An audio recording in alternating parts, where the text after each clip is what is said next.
السلام علیکم ملګرو، زه نن تاسو ته دا ټریک ښیم چې څنګه کولی شو خپل IDM یا انټرنیټ ډاونلوډ منیجر د لایف ټایم لپاره رجسټر کړو او د ټول عمر لپاره بیا موږ ته د رجسټر اختیار نه کړي. ملګرو، اول به راشئ براوزر ته او په URL یا سرچ کې به کراکنګ پاچنګ ولیکئ.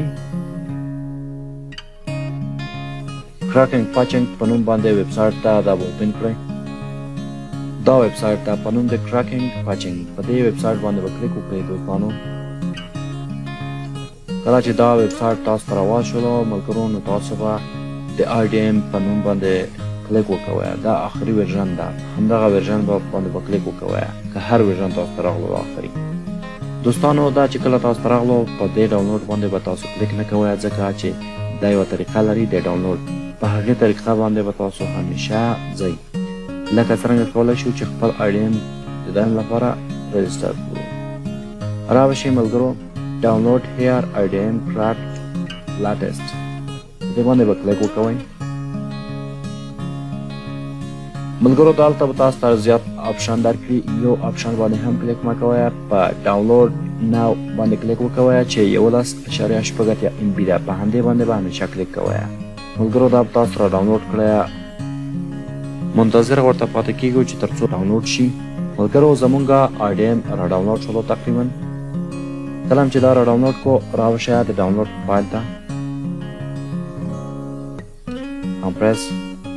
ملګرو، دا را ډاونلوډ شوی ده، دا به ایکسټراکټ هیر کړئ. ملګرو، اول به تاسو IDM انسټال کړئ. نیکسټ فینیش.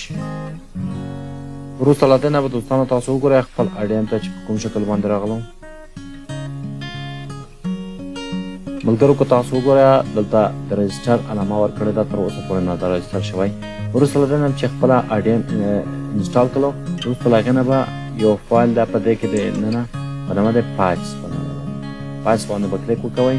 که 4 بیټ هم انتخاب کړی وي 4 او که 2 وي 2 بیټه، او پاسورډ یې هم درته ښودلی ده چې 1 2 3 ده. په دې باندې به کلیک وکوئ. که ضرورت وي خپل انټي وایروس مو هم آف کړئ.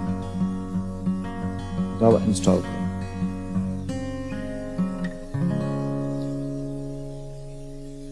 ملګرو، وګورئ دا انسټال شو، فینیش. که چېرته اوس راشو مونږه انټرنیټ ډاونلوډ منیجر ته، نو هغه به رجسټر شوی دی. مونږ وکولی شولی چې دا هم راجسټر کړلو، نو راځو دا اوس ګورو. ملګرو، که تاسو وګورئ دا کراک بای شوی ده، کراک بای کراکنګ پاچنګ، د دې په واسطه باندې کراک شولو. دا د ټول لایف ټایم لپاره رجسټر شول. دوستانو، هیڅ وخت به نور له تاسو څخه د رجسټر په نوم باندې الرټ نه راځي. ملګرو، وروسته له دې نه به خپل براوزر ته راشئ، په دې کې غواړئ چې اډ یې کړئ، دلته به راشئ، همچنان اډ آنز. دلته که دلته تاسو ته نه وي راغلی، نو راوشئ سیټینګ ته، په دې باندې به کلیک وکوئ.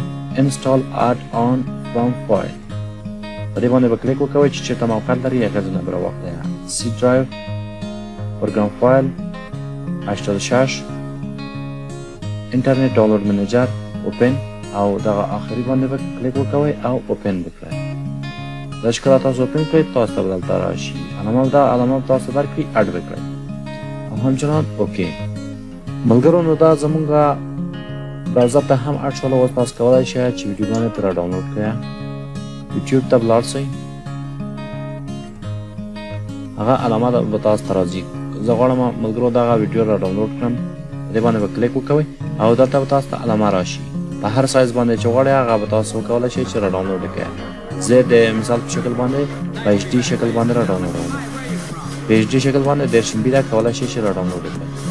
ملګرو، دا طریقه او دا ټریک که مو خوښ شوی وي، زموږ د یوټیوب چینل ته سبسکرایب کړئ. مننه.